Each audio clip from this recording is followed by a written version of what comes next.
ধর্ষণ, খুন খারাপে হত্যা পারে, যারা এই যে মাস্তানি করে, চাঁদাবাজি করে, যারা আপনার এই যে বিভিন্ন জায়গায়, তারা কি আপনার ওই এর জন্য হবার জন্য এটা একটা ফ্যাশন হয়ে গেছে। বিভিন্ন মাদ্রাসার ছাত্ররা ধর্ষিত হচ্ছে, ছাত্রীরা ধর্ষিত হচ্ছে, মসজিদের ইমাম ধর্ষণ করতেছে, জামাত ইসলামের নেতা বলাৎকারের ঘটনা ঘটছে প্রচুর মাদ্রাসাগুলোতে।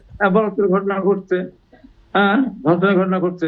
যে আজকে আমার নিজের ইউনিয়নের কথা বলছিলাম, সেখানে এতটুকু একটা বাচ্চা মেয়ে, ঢাকাতে যেটা হলো ওকে তো মেরেই ফেলেছে, আলাদা কথা। প্রতিনিয়ত ঘটনাগুলো ঘটতেছে। তাহলে এই যে মসজিদের ইমাম, দেখলাম কালকে একটা ফেসবুকে দেখলাম তাকে পিটাচ্ছে সবাই মিলে। তার তো কোনো অর্থনৈতিক অবস্থা, সে তো সামাজিক অস্থিরতার মধ্যে নাই, সে তো একটা পেশায় আছে। এক পেশা না থাকলে, এটা কথা, পেশা না থাকলে তখন ধর্ষণ, খুন খারাপে হত্যা পারে, যারা এই যে মাস্তানি করে, চাঁদাবাজি করে, যারা আপনার এই যে বিভিন্ন জায়গায়, তারা কি আপনার ওই এর জন্য হবার জন্য এটা একটা ফ্যাশন হয়ে গেছে।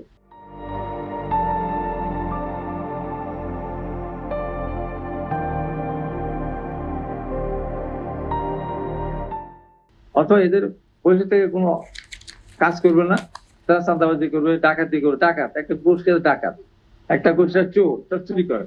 আগে সেন্ডেল চোর ছিল, মাঠের বাড়িতে হয়তো ধান চাল বা আরো তখন কাঁসার সব বিভিন্ন ধরনের ব্যবহার্য জিনিসপত্র হলো, আপনার প্লেট, ঘোড়া, এই ধরনের কলস এখানে পড়ে রাখতো, চুরি করতো বলে। শীত কেটে উঠে চুরি করতো। এক শ্রেণীর চোর ছিল গরু চুরি করতো, কৃষকের বাড়িতে গরু বাঁধা আছে গলে, সেখানে চুরি করতো। এরা বেকারত্বের কারণ না, এটা কাজ করবে না, এটা বদভ্যাস, এটা কুঅভ্যাস। এরকম ভাবে দেখেন, এই যে যত মাস্তানি যারা করিবে না, তারা কি কোনো গার্মেন্টস চাকরি করতো? তারা কি কোনো ঈদের চাকরি করতো যে বেকার হয়ে চলে আসছে? না, এরা এইভাবে এরা করে উঠছে। এরা কিশোর গ্যাং থেকে শুরু করে এরা মনে করেছে যে এটা খুব সহজে উপার্জন করা একটা মানে পেশা। কিন্তু এখানে যে রিস্ক আছে, সেই রিস্কটা তারা কিন্তু নেয়। অনেকে আছে টাকার বিনিময়ে খুন করে, তারা কি বেকারত্বের জন্য? না, ওইটা তাই মনে করে যে এই টাকাটা একবারে অনেকগুলো টাকা পাবো, একটা খুন করা তার কিছু মনেই করে না।